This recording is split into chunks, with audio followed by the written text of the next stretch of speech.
Out of Gotham, a crazy podcast about DC, with your hosts E-Rock and PD. When we speak up, get your geeks up, cause you know you about to get geeked up. So sit back, relax, and get comfy. Lose your mind like Solomon Grundy, and listen to a show that won't be forgotten, coming straight out of Gotham.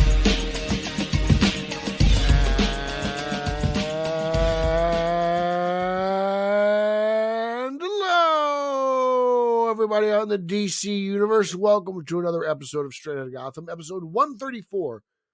We are a fandom pop culture podcast and a proud member of the Batman Podcast Network, hosted by BatmanOnFilm.com. Please check out all the other great shows on our network by heading on over to BOF, clicking the podcast drop down, and seeing what everyone has to offer, including whatever podcast Justin Kowalski has delayed doing for the last 6 months. I am your co-host from the other side of the Hudson River. I'm a senior contributor to Batman on Film. I am Peter R. Vera. Today we're recording on November 18th, 2023. And as always, we have a great show for you today. But before we get into the good stuff, I'd like to remind you, all of our faithful listeners, that if you take the time to rate and review this show on Apple Podcasts and we read your review on air, you just won the Straight Outta Gotham monthly prize pack. So please, you got to be in it to win it. Get those reviews in like Rotten Tomatoes. Now, let me introduce you to my partner in crime, the man who chowed down in a whopping 47 whole Kentucky fried turkeys while he invaded the state of Kentucky, the champion of Long Island and the chicken chowing champion of Kentucky, everybody, Eric Hugh Holzman. Thank you. Yes, that was quite a trip, actually. Is it true that you chew the bones and the turkey? You just disintegrate everything, and you're just the jaws of life. Not exactly. I will like kind of chew on it to get the flavor out of the marrow, because the marrow flavor saver. Yeah, like I'll do that, but okay. I don't eat the bones. That would be painful coming out later, so I don't want to go put my body through that process. There are rumors that you have a steel rectum. So yeah, so that's not something I would do, but that okay. I was in Kentucky. That's one of the reasons why, guys, there was no show last week. I was in Kentucky for work, and I got back, and then I had family stuff going on. So if you've got a missing in Kentucky, she's probably still at Eric's motel. My motel? Well, I imagine there's a couple rooms there with a couple ladies waiting for you to return. Well, it's possible. I do leave a mark, that's for sure. That's what she said. So yeah, but thank you guys. Thank you, Pete, for that another rousing introduction. I always love my arousing introduction, really. Rousing, not arousing. Arousing. I just need to point something out. Pete, is that an Astro shirt you're wearing? No. Oh, phew. Okay. It says Trastros. Good. Because I only saw the top and it said Houston and the colors, and I was like, what are we doing here? Yeah, but, it's a garbage can.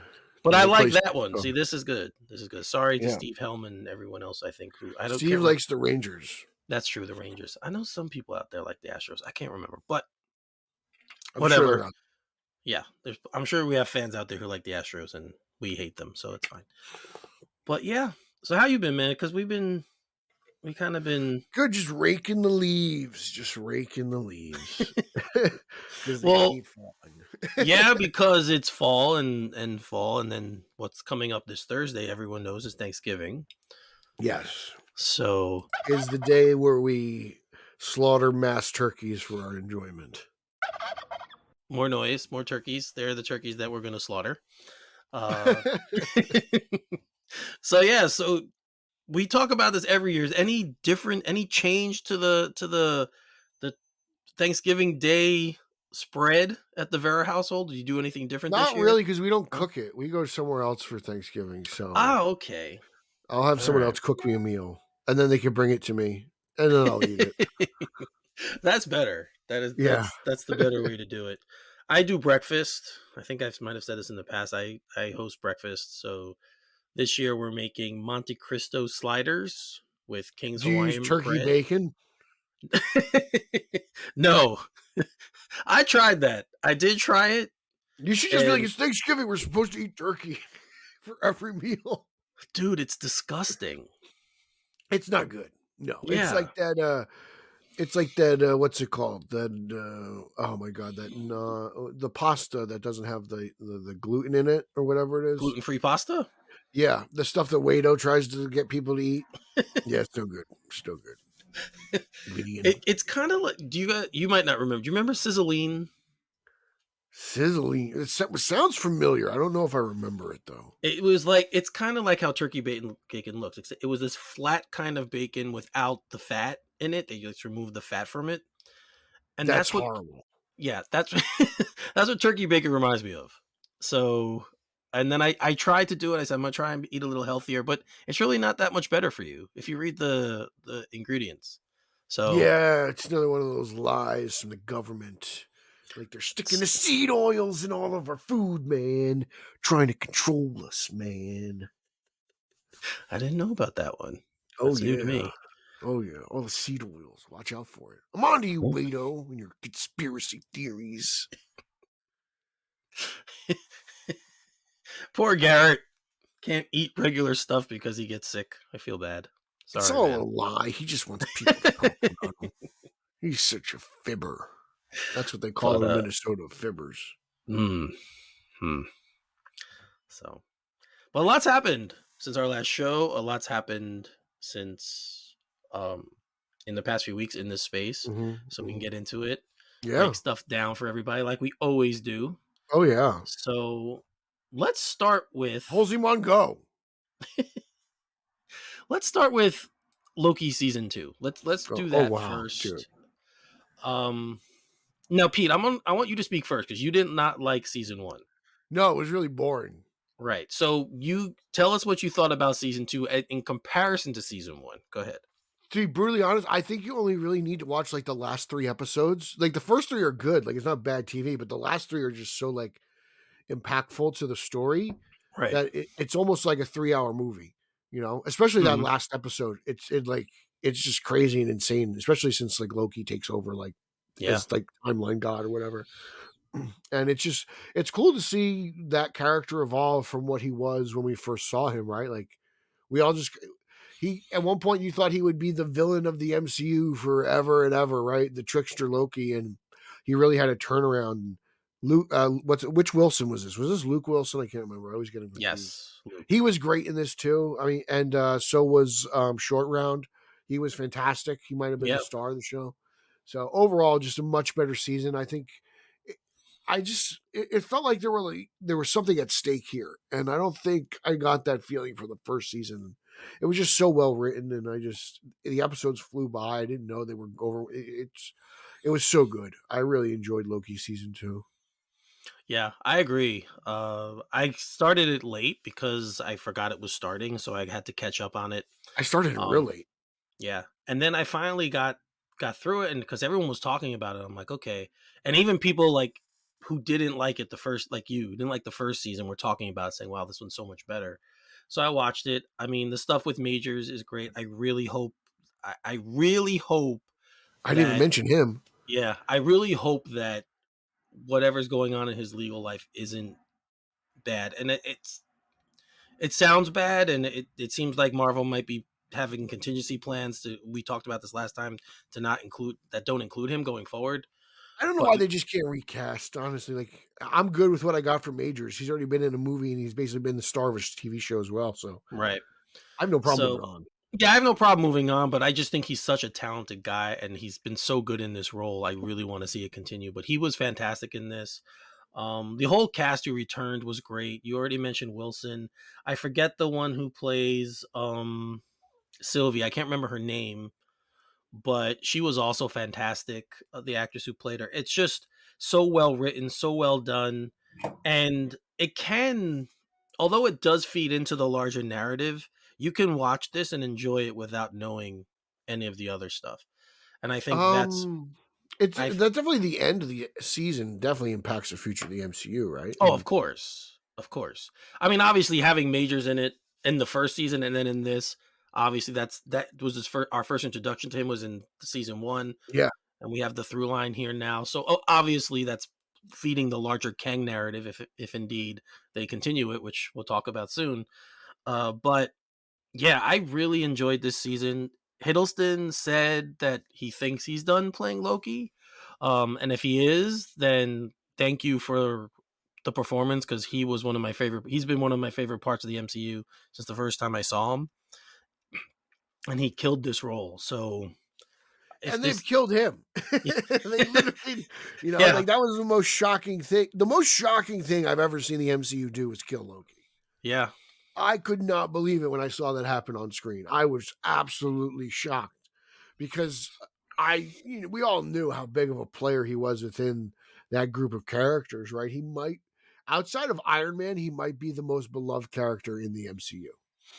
He was, specifically because for the longest time, and he still might be, as villains go, he was the best that they've produced. I don't even think he's definitely more of a Catwoman now than he is a villain. Now he is, yes. Now he is, yes. But like totally changed. Yeah, well, now he's a good guy. He has friends, and he basically sacrificed his existence to hold time together. Yeah. So, and that was such an awesome payoff for the character. It's the probably most satisfying arc we've gotten, I would say, in the MCU. I mean, obviously Tony's was great and so was Cap's, but I think Loki would be third or first, however you look at it. Yeah, no, I agree with you. I like I said, he's that popular. He was so well written. Like everyone loves him. People name their cats after him. I know. I have a friend who named her cat Loki. Like he's huge. He really is. Yeah. So. Yeah. So if you guys haven't seen it, definitely watch it. If you guys were skeptical because of season 1, Pete is here to tell you that this is a better season. I agree. It was a better season. Yeah. I liked season 1, but I like season 2 a lot more. So definitely check it out and let us know what you think. As always, we always want to know what you guys think. So let us know about Loki season 2. All right. So we got a trailer this week for a movie that I think you and I have promoted more than anybody else. The Chronicles. No, not that one. We've talked more. I think we've talked more about Madam Web on this show, and it's been a while because we haven't had a lot of news. Well, they stopped doing things for a long time. But now we got a trailer, and what did you think? This looks so 2000s to me. Yeah. Like this, well, and I said this on Twitter, it fits what Sony's been doing because they're doing the Spider-Man universe without Spider-Man, right? Except for that one cameo in the MCU that universe had as Venom. It just feels very like 2000s, 90s, like, like, hey, we know what we're doing. We got this. Mm-hmm. And they don't have no clue. But you're gonna, and that's what their track record shows between 2 Venoms and a Morbius, right? Like we kind of got that idea, and a third Venom on the way. I don't know how much money this movie is going to make. I don't know if people are going to care about this. Yeah, because this is going to get this is obscure. This is more obscure than Captain Marvel, and we all have seen how that sequel went down. I'm very interested to see how this reacts because people are like, "Oh, Venom made money." I'm like, Venom is one of the most popular characters in comics since the 90s. He's taken over. He's uncontrollably popular. Yes. Like you can't compare the two at all anywhere. Venom has a fan base. This version of Madam Web doesn't even have a fan base. I know.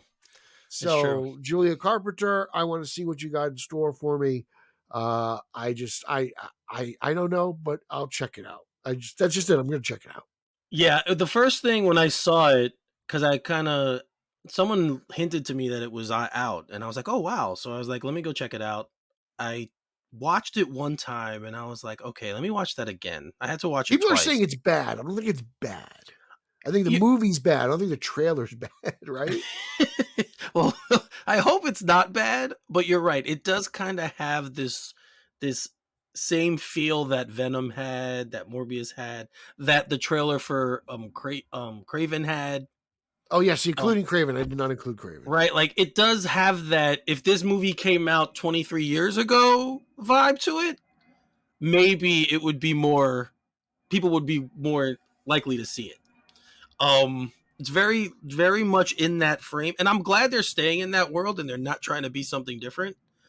But this movie is going to have to rely on the actresses that are in it to get people to see it. Sydney Sweeney's in it. Emma Roberts is in it.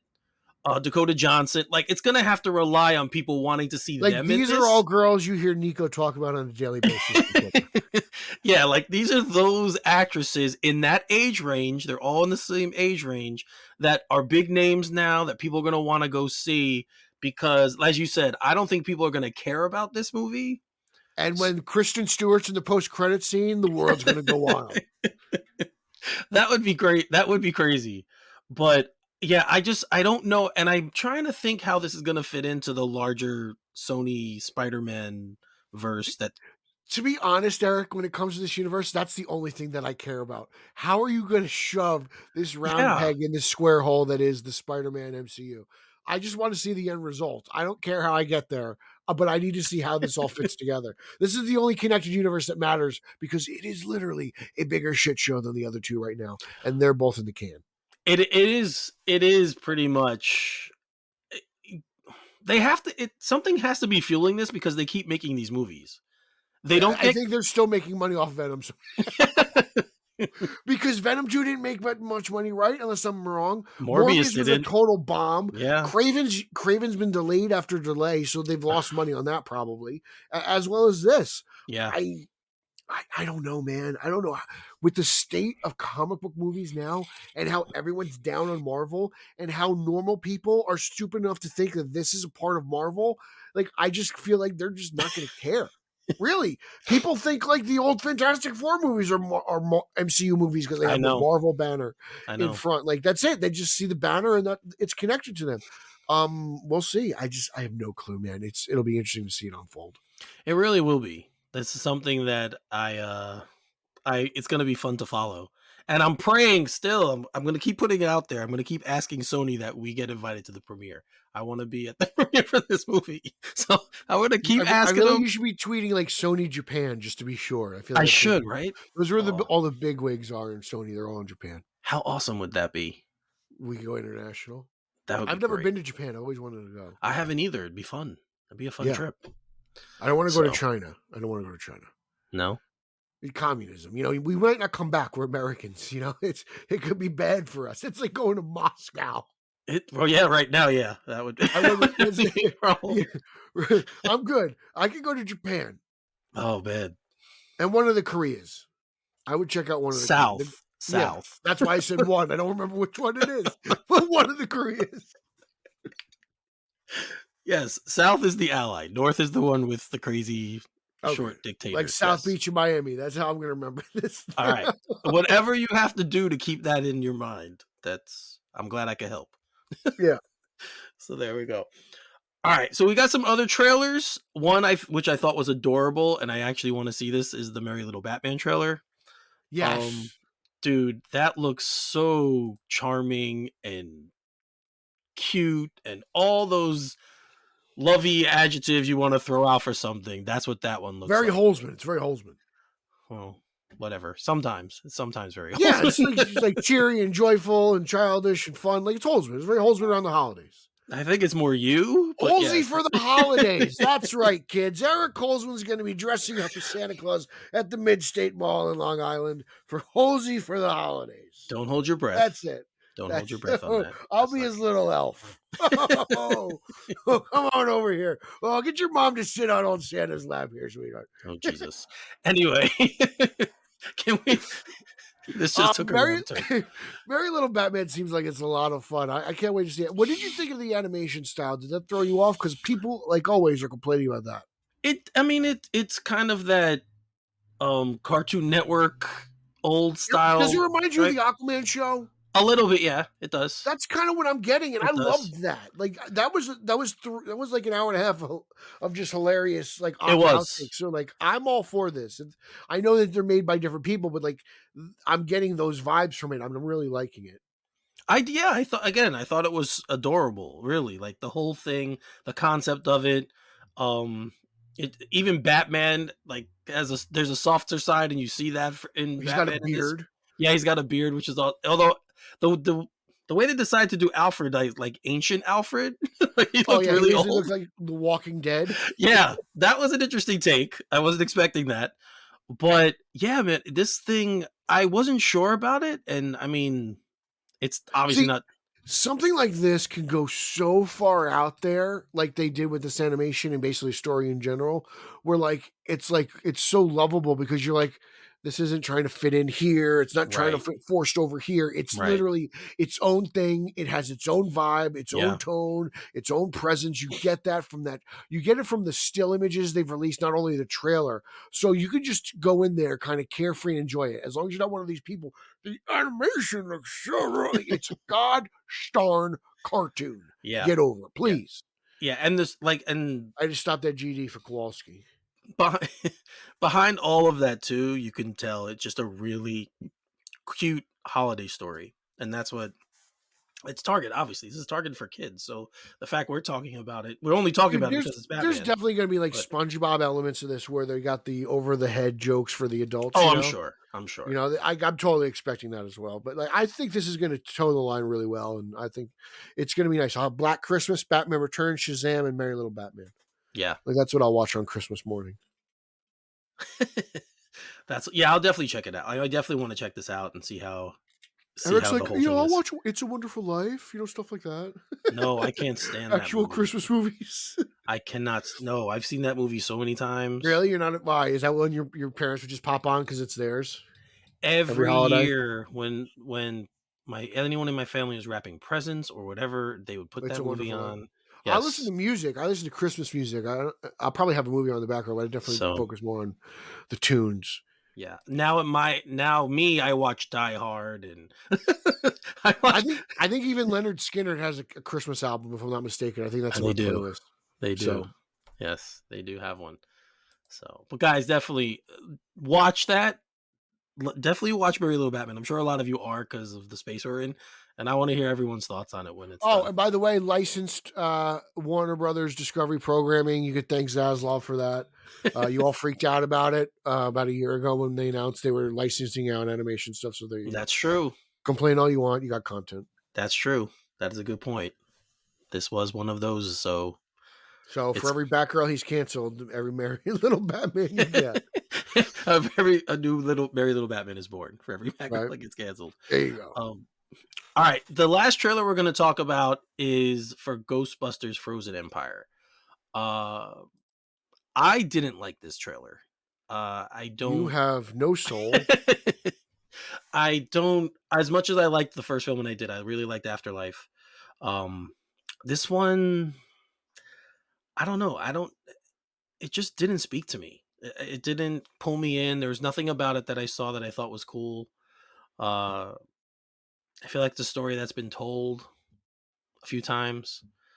So it just didn't pull me in. Maybe I need to watch it again in a different mindset. I don't know, but it wasn't something that I'm not anymore. I'll see it, but I'm not any more interested in seeing it because of this trailer.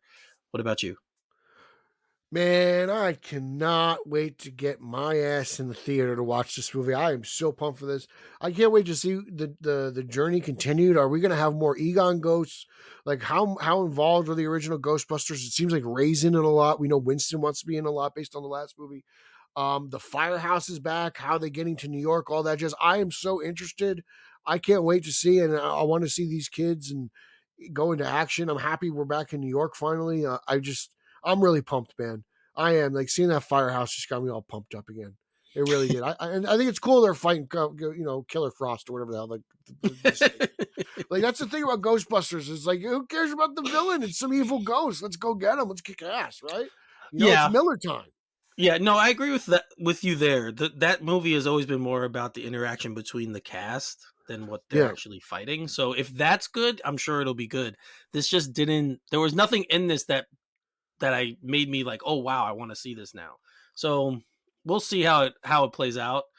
But yeah, and I hope they don't spoil as much as they did with the last movie. Like it was cool to get those clips of the mini Stay Puffs and everything because we're coming off that horrible female Paul Feig Ghostbusters movie that I don't know how it failed because it should have been gold.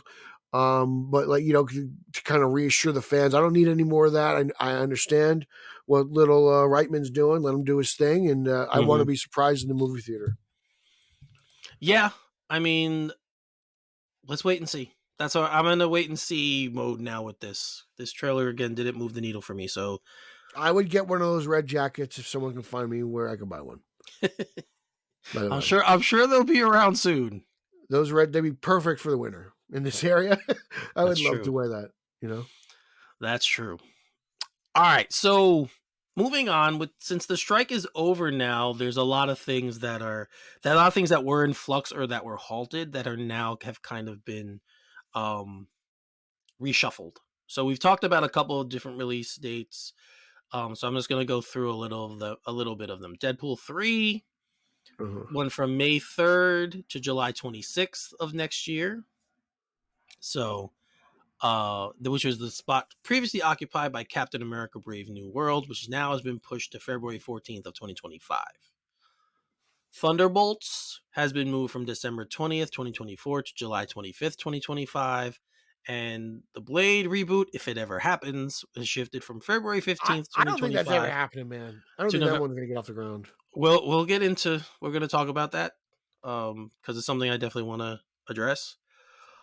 There's been other delays for other things. So the Disney prequel, Lion King prequel, Mufasa, has moved from July 5th, 2024 to December 20th, 2024.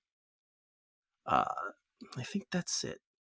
Yeah, I think I got through all of them. So those are all of the dates of Disney and I guess Marvel the productions that have shifted. So I hope you got all that. Mark it on your calendars. Change the dates if you were tracking this kind of thing. You did bring up Blade, and yeah, I think it's going to happen still, and the only reason I think that is because I don't think they want to get rid of an actor of Ali's stature, unless he I says think no. Ali's the reason why it's not going to be made. I think he's going to quit. Unless he steps right. If he steps back, then I get it. But I think they're going to do whatever they can to make him to stay, to keep that title going. I know he's involved in the script now, involved in part of the script writing. We know how many times that's changed script writers and directors. It's been a mess. But I'm still hopeful that it happens. And again, if they allow him to, it has very Flash vibes to me. Very. That's not good though. I know it's not. You're right. It's not. But those are the vibes I get. Kang. Yeah. So I don't know. But that's why you think it's because he's gonna back away and then the project's gonna fall apart. I just think he's gonna get fed up with it. Like he's just like think about this guy, Ali. He's an A-lister. Yeah, he is. Imagine everything he's had to turn down because he's been waiting. Now he's fixing Blade. Right. Now it's taking up more of his time. Like either he's going to get so invested in it, it's got to come out like The Rock and Black Adam, which wasn't a huge success either. Right. Or he's just going to wipe his hands and be like, I can't do this. Either you guys are stifling me or I just can't fit in with this atmosphere like I thought I did. It's taken too long. I don't like the way you do business. There could be a million things. I have no idea. But it's been a really rocky road, man. And I just think of all the missed opportunities Ali has had. He could have been in tons of movies by now. I'm sure, yeah. I'm sure we haven't seen him in anything in a while. So yeah, it's very possible. What about this concept though? I was thinking about this the other day of talking about Blade. What about a Blade Reborn movie with Wesley Snipes back as Blade? If he could do it, yeah, like I'd be all for it. I love that, third movie aside, I love that interpretation of Blade. Right. So I was just thinking, like, if it does fall apart with Ali and they still want to do a Blade movie.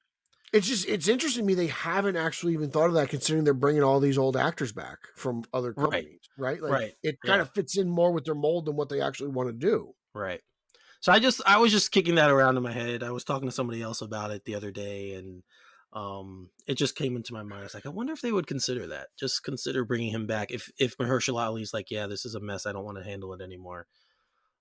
I hope that doesn't happen. He's such a talented guy, and he is perfect to play Blade, a new Blade. So I hope it doesn't happen. But it kind of seeps into the larger narrative that people are having now about the MCU as a whole. And there is an article in Variety by Adam Very, who he spoke about, do they need to destroy it to rebuild it, basically. and he references what happens in Loki, and there's a lot of parallels there to what's going on in the larger MCU. Some people believe that he believes that they should completely reboot it, starting with X-Men and Fantastic Four, which we know there's a ton of support Dude, I'm behind worried those. about the Fantastic Four. Like, I don't think people are actually ready for that right now. Well, I mean, we got casting news on that. I was going to hold that to the end. I guess well, Pedro Pascal as Reed Richards is kind of the... It's the hot rumor. Yeah, that's the hot rumor right now. So, which would be... He's fantastic, so yes, I'm fine with it. I'm fine with it. I don't know why people are complaining, Kowalski. It doesn't make sense to me. It's an aesthetic He's a fantastic thing, actor. Yes. I hate that word. Justin has made me hate the word aesthetic.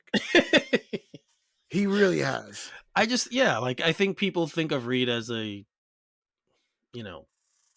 different type of body. You put some gray spray paint on that guy's temples, he'll look like Reed Richards. So, yeah. It's funny. Like, I was reading Fantastic Four last night at work, and it's all about, one universe is merging with a dinosaur universe that has the Fantastic Four and all the Marvel heroes. Like, it's basically like the dinosaur version. And I'm sitting there and I'm reading this, like, if they made this a movie, people would hate it in this current state. Probably. And that's what the MCU is. The MCU is essentially a sitcom of science fiction that does really weird shit. No one's ready for that right now. It's true. No one's ready for that. That's fair. I never thought of it that way, but you're right. It's very much a... I've been saying it should be a TV show for years. I don't know if people... I don't even know if people are ready for... I think people are ready for an X-Men movie again, but I don't know if they're ready for one that the MCU might produce, I guess. I think they are, and I think the MCU is putting all their cards on the X-Men. And I don't know what Feige's doing, because he's holding on to it real tight for his emergency action plan. Right. And this is why I've kind of been going off on Feige for the past couple of days. Like, what are you doing? Get the X-Men here, get it going. Are you just stalling until Deadpool 3 finally comes out? Like, right. What's going on? Because that's not the way you guys do things. You guys plan things 17 years ahead. So if you tell me that you're casting a new X-Men movie, no one's going to care, because you've just delayed the next 4 years of movies anyway. So it's like, that's your business model that you've presented to me. You don't care about time. So just let's get the ball rolling here, because you need to be saved. Because the first time, I think Kevin Feige's job is at stake here. I don't think it's at stake, but I think it's do. He hasn't done anything great in how long? Well, I guess I know he's had a hot streak, but yeah, how much money have they lost? Right. Oh yeah, that's again that's I kind of tweeted that yesterday. They canned his Star Wars movie, dude. They're starting to have doubts. Yeah, no, you're right. I do think there's definitely the bloom is off the rose, definitely, with him. He's not as Teflon as he once was. And he's basically Cashman. Interesting. That's an interesting analogy, but you're not terribly wrong. I think he's got a little bit more of a leash because of how successful they were, and how that model is technically the most successful of all time. Yeah, I mean, it changed Hollywood. Right. So I think he's got a longer leash, but yeah, I mean, it's definitely when these things aren't doing as well. You haven't seen the Marvels yet. I did. We're going to talk about it after you see it. We'll talk about it more in depth, but it's not as bad as people are saying. Sure. I feel like I've been saying that about a lot of MCU titles lately. Well, that's usually what we say about DC. Right. So this model that was so successful, and the reasons why it was successful, everything was kind of baked into these character stories that we got early on, and we bought into the characters, and that's what made us care about the overall Infinity Saga. They stumbled out of the gate at post, and they didn't have a plan, and I think that turned people away. I think that's part of it, and that's now they're trying to recover from that. I thought we all knew what the Marvel plan was. What's the plan? I thought we knew this. Look, I think the biggest problem with the multiverse saga is their choice of characters. I don't think outside of Spider-Man, I don't think any of these characters are huge, big names. I think you need the Spider-Mans. I think you need, unfortunately, you need a real Black Panther. I think you need Blade. I think you need the X-Men. I think you need the Marvels and Doctor Strange, not cutting it. Neither's Ant-Man. These guys aren't big enough. These guys aren't the heroes that people want. They want the A-listers. And I know you kind of built the MCU on seamless characters, but you turned them into A-listers. Yeah. Look what they did to Loki. I know. You know what I'm saying? Yeah. And there's tons of reasons why we've talked about it in the past about, is there too much? Probably too much content. People have to worry about watching everything in order to understand what's coming. And then when you threw in the Disney, that was fine with the movies, but then you threw in the Disney Plus stuff, and that became that's another thing, because I think She-Hulk in tone would match the Fantastic Four. Like, I feel like those two should be similar in ridiculousness. And if people can't respond well to She-Hulk, I don't think they can respond well to the Fantastic Four. Right. That's me, though. So they are trying to address it with that new Spotlight thing, and those are the titles that don't intertwine with the MCU continuity. Yeah, okay. But you know what that is? That's called Netflix Marvel. That's what that exactly is. You're right. And the problem with it doing it now is people are going to think it anyway. They're going to think it connects anyway. So it's going to connect. It's Echo. We know she's already connected with everyone. Yes, that you're right. She was in Hawkeye. In Hawkeye with the Kingpin, with Daredevil, right. Yes, you're right. Yeah. But, so I don't know how they're gonna do that. Like, how do you remove that from people's minds? I don't know how they're planning that.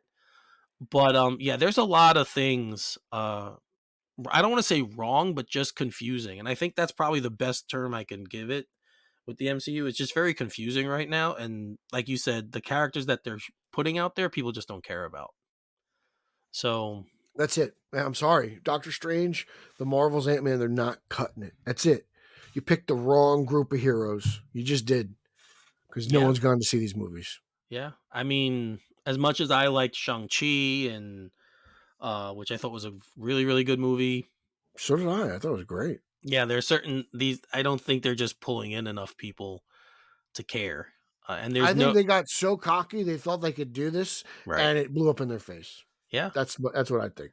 Yeah. I think they just figured they would keep churning these movies out and people would see them because, they're Marvel films. And now I feel like people aren't seeing them because they're Marvel films. So it's very, very strange. One of the titles that we could throw in there was Thor: Love and Thunder. Again, and that was surprising because he is one of the characters from the original, the Infinity Saga, played by the same actor. Yeah, you would think this. I like that movie. I didn't care for it that much. I thought Bale was great. I didn't love that movie as a whole, but if you didn't love it like I didn't, Taika Waititi won't be back for the next one if they make one. So, if Thor 5, there's been rumors that Thor 5 is in development, but he says he's not involved. So, there you go. If you guys I mean, his movies were 50. His Thor movie was 50-50 because I hated Ragnarok. Right. You know. Yeah, I didn't care for it myself. I thought it had some good things about it. I love Jeff Goldblum as what is his name? Sitar, right? I loved him. But that's there are only a few things about that movie that I really liked. I did think Cate Blanchett was good as Hela. Yeah, she's great. But other than that, the movie just didn't land well for me. And that one's kind of polarizing because I have a lot of people who love it, and then a lot of people who like you and I who don't like it. So that's a polarizing one. But if you don't like his style, you don't have to see it anymore. I don't think he'll be back. I'm not a fan of Taika's Waititi style. So there you go, guys. If you want a new Thor, I do like the more traditional Thor that we got in the first film. The first film's still the best one, if you ask me. I agree. So, but I mentioned before that the strike is over, and that means that everything's going back to production. So apparently, right after Thanksgiving or right before, so this coming up, all these movies are back in production. Deadpool 3, Gladiator 2, Clint Eastwood's The Jorah #2. All these things are getting thrown back into production, people. So that's good because it was 100 some days. Yeah. So Hollywood is back on the stationary bike, And good. I want to be entertained. Entertain me. yeah. So there was another bit of news that kind of came out, or something you posted, and I don't think you put in this rundown, but it's fresh news and it's on my mind, and talk about it. So they're starting to promote Aquaman. We're getting promotion. We're getting people on doing the late night circuit. Jason Momoa, It was just on Fallon, yeah. yeah, he was on the Tonight Show, and he said, kind of, that You're the true Aquaman. I wish, but no, he said that this is probably it for him, and we all kind of assumed that, but he left the door open that he may be back in the DC universe, and we know the Lobo rumor's been out there. Oh, cool. So if this is the last time we see him as Aquaman, I want to just say this quickly. He changed the perception of the character, because for the longest, and you know, you have to give credit to him, Zack Snyder. That's true. Yeah, Yes, you do. he Thank cast you, Zach. him.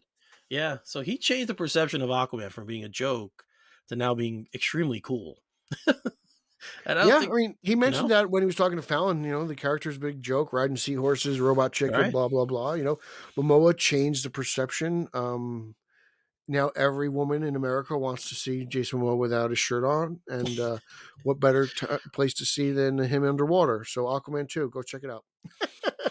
No, yeah. It's great. Like, I love Aquaman, and you know, mostly because he gets made fun of so much. But then when Momoa got cast, I remember I asked people at work, like, what's going on? This guy, like, you guys watch Game of Thrones, and they're like, oh yeah, he'd be perfect. He's just a big old tough guy. Like, okay, like whatever. And you know, just booyah. You know, I kind of like the swashbuckling, beer chugging version of Aquaman. Like, it's different, and I enjoy it. Yeah, he's a character I've liked for a long time, and it was always, when I tell people that, they would be like, really? Like, he's so weird. Like, he's so not. People have associated you with Aquaman for years. Well, I don't know.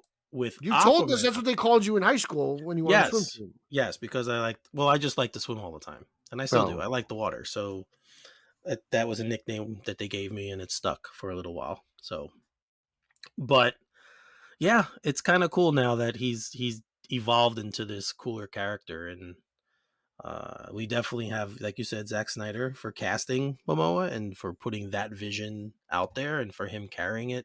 James Wan for crafting it. I mean, it's been a fun ride. I'm looking forward to it. I'm looking forward to this movie. Let's be honest, it's probably you could argue it's the most successful DCEU film. It is. Out of all of them? Financially, it is. Right? Financially, yes. I mean, one would say probably Wonder Woman or the Suicide Squad are probably the better made movies, I guess. Yeah. You could have that argument. Like, you know, you can go different ways, but like, it made $1 billion. Especially in 2018, when we were nervous as hell. We were coming off of BVS and Justice League drama, and the only good movie was Wonder Woman, and there was Aquaman. Yeah. Our $1 billion hit. Our first one. It's so crazy to think that, but yeah, it is. He was. Yeah. BVS made a ton of money the first 2 weeks and bottomed out, but still made like $800 million. Wonder Woman made $700 million because of the effects of BVS. Justice League was shit. Yeah. And Aquaman was kind of restored our faith. Yeah. I mean, he did. He definitely made it. He made you feel better. If you're a fan of DC, he made you feel good. Like, oh, we finally have, we have a hit movie here. It made you believe in the brand. It made, it restored your faith. Yeah. In a very dark time, like Aquaman's he almost like saved us as a fandom from ourselves. Yeah, and it's weird though, because a lot of people don't like that movie. But I don't know. Really? I think a lot of people. I thought most people enjoyed it. Yeah, I think in our group most people did, but I mean, critically it was not great. Like, it was like it did not do well critically. No. Yeah. So that's what I'm saying. It's a polarizing film in a lot of ways. But yes, Aquaman and the Lost Kingdom comes out December 23rd, I think. 22nd. 22nd. There we go, guys. So Aquaman. Oh yeah. It's coming.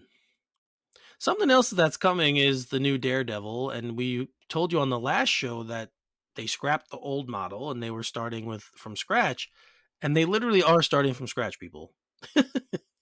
So Justin Benson and Aaron Moorhead, who are the new show writers, spoke to the Wrap, and they asked them, like, where are they at with Daredevil? And they said, we have the best answer for you. See this space we're in right now? This is our office, and we just found out we have an office 45 minutes ago. And that's where we're at with Daredevil. It's day 0. We're just making our stew of information nice and thick. So makes me wonder if they're going to still use the action scenes. I know. They made it sound like they were going to keep some stuff, but who knows? That might change. I mean, whatever. I mean, if it doesn't fit, it doesn't fit. They have to reshoot or whatever. I mean, they're reshooting the whole show, so might as well. I don't know. But that was interesting. It makes it seem like they're starting from square one. It does. And that might not be a bad thing. No. I mean, you know? I will say when it comes to Daredevil, at least it seems like the problems didn't linger. Like they were pretty fast to act. Where like with Blade, it's taken a long time and like things just kind of slowly leak out. Like, like I know they both have like essentially started from square one, but I think it's been a little bit of an easier transition for Daredevil than it has been for Blade. Yeah, I mean, for Blade, the only thing we've heard of him so far was that end credit scene at the end of the Eternals. We've seen this Daredevil before, dude, so I forget about that too, man. Yeah, because you don't see him. No, you don't. You just hear him. You just hear his voice. So it's like, what is he even doing at the end of the Eternals? That's the thing. Nobody knows. It was like, oh, cool, here he is. We hear his voice. Yay! But that's it. Like, there's there's been one vampire in this movie. I know. I have no reason. Yeah, who knows what they're gonna do with that? Are they gonna connect that? I have no idea, dude. I forgot all about the Eternals. Yeah. Well, I liked it, so I didn't forget about it. I enjoyed the movie. I thought it was a good movie, but it's very forgettable. It is. And that's another problem with some of these titles. They're just not memorable anymore. So, I don't know. All right, so Pete, you seemed a little perturbed about this next story, so I'm going to let you run with it. DC's Supergirl Woman of Tomorrow finds its new writer in Ana Nogueira. No, it's fine and everything. I'm just like, everyone, first of all, none of you read this book when it came out. Then they announced it, and then you all went to Amazon like you bought it 7 months ago. Right. It's a mess story. It starts out hot. It fades at the end. I don't really like it. I was excited when Tom King wrote it, but again, like the first 2 issues were good, and then it kind of faded out.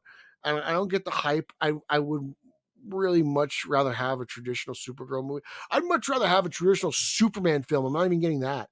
So it's like, whatever. James Gunn is he's building a universe that's just, in honesty, this thing's already built to fail, in my opinion, because what they're modeling it after is failing in itself. And to be honest, Superman Legacy should start from square one, and it should probably just be a Superman film instead of whatever Justice League Unlimited episode James Gunn's recreating. Well, maybe we should wait and see what it is first before we get more details. I wouldn't freak out just yet. I know there's a lot of people that have been cast in Superman Legacy, and they added another one, Maria Gabriela De Faria. Yeah, she's playing not even a Superman villain. She's playing some engineer. Like, I don't know what Jim Lee has on James Gunn, but like Jim Lee's getting a fortune from all these Wildstorm characters getting put in a movie. Well, yeah, she's part of the Authority, right? So yeah. So again, we're going to build up the Authority because no one knows who they are with Superman, who no one's cared about since 1978. But I don't know how they all fit into the narrative. So that's what I'm waiting to see. But I mean, I agree with you. It does kind of raise your eyebrow. Like, what are they doing here? What's he doing here? But I don't know, and I'm waiting to see. I trust his care of the characters because he does love them so much, and that's what I keep going back to. Like, he cares about this, and he cares about these characters a lot. I think he cares, but I also kind of think he's kind of reached. Like, he's been on. He's another one who's been on a real good hot streak, and I might think he got a little cocky on this one. When he's like, I could turn a raccoon and a tree into stars, then I could turn this. He doesn't have that accent, but you know what I'm saying? He's like, I can do this. Dadgummit. I don't know why I made him sound like a bumpkin. I don't know, but I'm being patient. I just want to kind of see what we get from this. I'm starting to think it might be overstuffed, but again, I have no idea what the story is about. I have no idea how it works in. He keeps saying that it's a Superman and Lois story first and foremost, so I'm going to hold him to his word right now. If that's what you're telling me, then that's what I'm expecting to get. How these other characters fit in, I have no idea. All I can say is thank God for Matt Reeves in the Batman. Well, yeah, I mean that's that I actually enjoy. But it's the one stable thing that we have. So yes, I agree with you. With all this unknown, we know that movie. Yeah. Yes, we know that movie. We know the characters in it. We know what's coming in some respects. There's no corporate agenda. There's no forcing this. I agree. One man's vision. Like that's. I agree with thank God for Matt Reeves in the Batman. I agree with you. Epic crime saga. Until they create another Max show from it, and like I hope Matt Reeves directs his solo Superman in his own world. This way, it pisses off Kowalski even more. Like I don't care. I would love. It's weird. Bridge. I don't care. It's weird you bring that up because the style that he did the Batman in could also work for a Superman movie. I don't know if it could work for a Superman movie. No, I think it could. You think so? I think it could. I do. If you think of traditional Superman when he was created, the story they used to tell, how it used to have that old, he's a reporter. They could focus on him, Clark Kent, the reporter, doing stories like that. I definitely could see it in the similar mold that he did the Batman. I would be there to see it because I'm dying to see what a good director can do. Like it's Matt Reeves is a great director. I would love to see what he could do with Superman. I agree. It'll be different. It'll be a lot, but like I would be interested in that. Maybe we'll get an Elseworlds Superman. Who knows? Maybe I don't know. Oh man.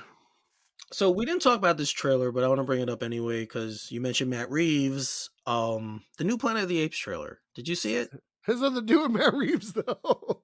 No, I know, but he did the last two Planet of the Apes. I thought it was great. I can't wait to see what goes on. I want to see where humanity's at. I'm very interested to see where these apes are at. Like this new Planet of the Apes franchise has been remarkable since the first movie. Mm-hmm. And I really appreciate their.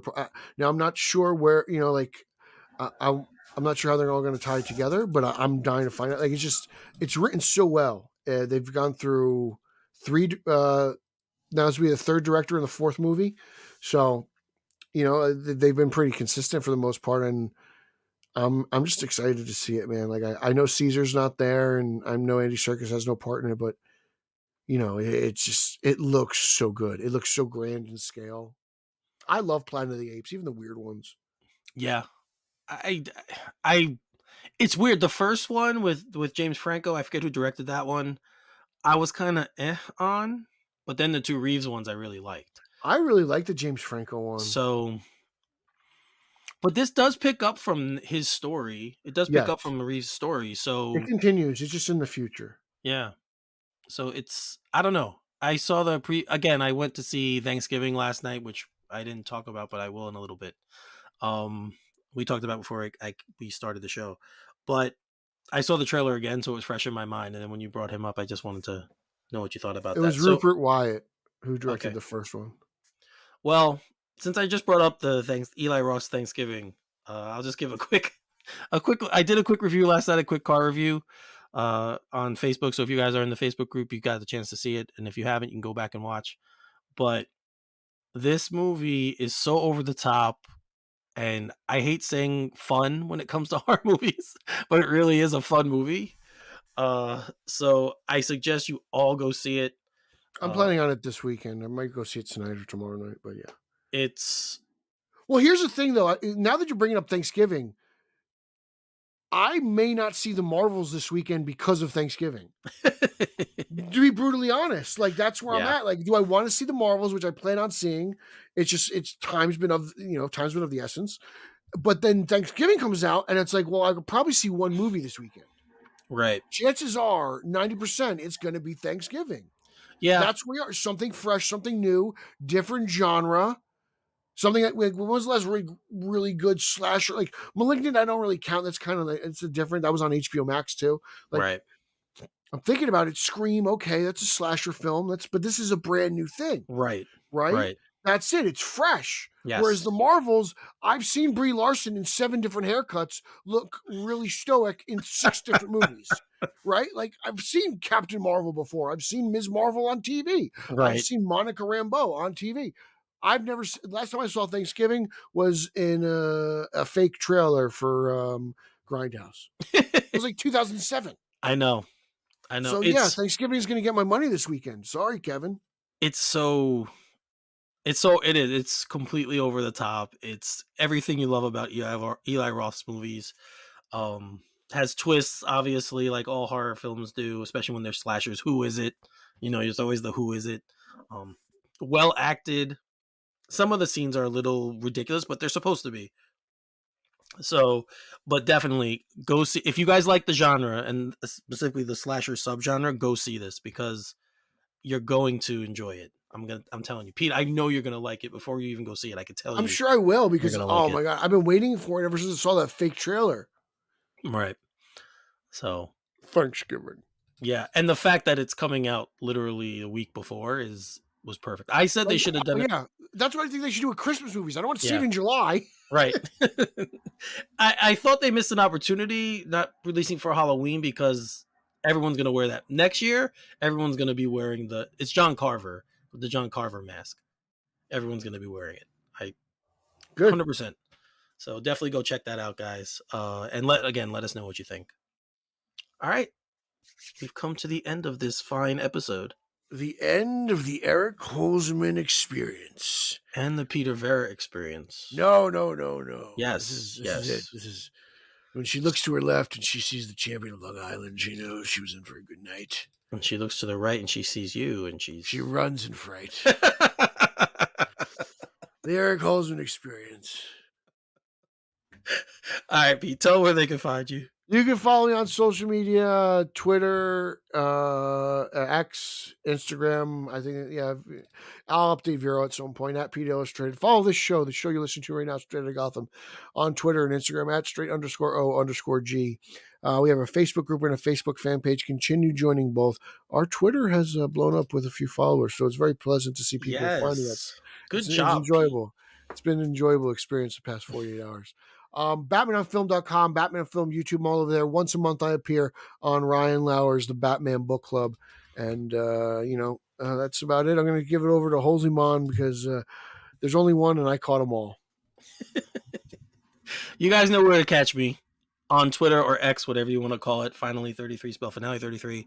Check me out over there. If you're a fan of the New York Knicks, I do a weekly New York Knicks live stream every Wednesday night called All Nicked Up. Twitter handle is at all_Nick_up. The Knicks have been pretty good this year so far, so it's been a lot of good conversation, a lot of happy conversation. How do you feel about the in-season tournament? I hate it. It sucks. I'm with you. I think it's so dumb. I think it's so stupid. I can't stand the court. I can't stand the court. The jerseys, the court. It's too much. Yeah. I'm a proud American. I don't want to be European. I'm just I know. That's fair. That's a fair point. But yeah, I think it's stupid because to me, I don't know what it means. Like, what does it mean? You get that trophy, so who cares? I don't know. That's what I'm saying. You basically replace the All-Star game with a fake tournament? Like right. I have no idea what any of it means. What's the purpose? Except to sell more stuff. Load management. I still think it's load management. I think they want LeBron to play games in October and November instead of taking off for the playoff run. I think that's what it is. Right. And I don't know one person who has been like watching the NBA now because they have this in-season tournament. Like, no, I'm just confused. Right. I don't understand what the point of it was, but it's there. Because I think I saw a tweet. The Knicks are now like above 500 in tournament play. I'm like, what's their record? I think they're What's the overall record? I think they're 2-1. I think they played 3 games and they're 2-1. I think that's exactly where we're at with this. So yeah, it's nuts. Baseball winter meetings are starting. Pete, you've been active with the Yankee talk. I've seen some Yankee talk from you. Yeah. I think Bellinger's coming here. I think Bellinger's a guarantee. Yeah. Yeah. All right. Which is nice because they need left-handers in that lineup. What about the Japanese guy? You think Yamamoto? You think Yankees got a shot? Yeah. I mean, Cashman's actually been there to scout him personally, so it's very positive. I know between the posting fee and his actual contract, it's going to cost him a lot of money. I know, but Cashman's freaky take on Stanton, they have the same agent. Yeah, So. but then he kissed his ass last night as he was sleeping out in the streets for his sleeping bag of rinse, right. as he usually does. So Yeah. Cashman, he's just. I don't know what he's doing. He's fighting dirty. Maybe this is a good thing. Maybe Stanton goes to spring training all pissed off and ends up hitting 70 home runs. I have no idea what he's doing, but I would not want to have. I would love to have a season of pissed off Giancarlo Stanton in the batter's box. I think the key word there is a season because we need him to play. I think Cashman tried to motivate him like an idiot. So we'll see what happens. Yeah, we'll see. But again, guys, at least I'm not a Giants fan. Yeah. There's talk about Soto too, but we can talk about that some other time. But there's talk about the Yankees getting Soto as well. That's a pipe dream in my eyes. But yeah. See you guys, Pete, the GM right here. We have our own GM, our own Yankees GM right here. Oh God. Listen to us for all that fun conversation. Although it's not the theme of our show, we dip into it anyway because we're full service here. We give you a little bit of everything. Because Burger King sells a chicken sandwich. Exactly. That's exactly why. Yes, that's why. So, all right, everybody. We're going to shut this one down. So for Peter Vera, I'm Eric Holzman. You're listening straight out of Gotham, and we'll see you next time. Booyah!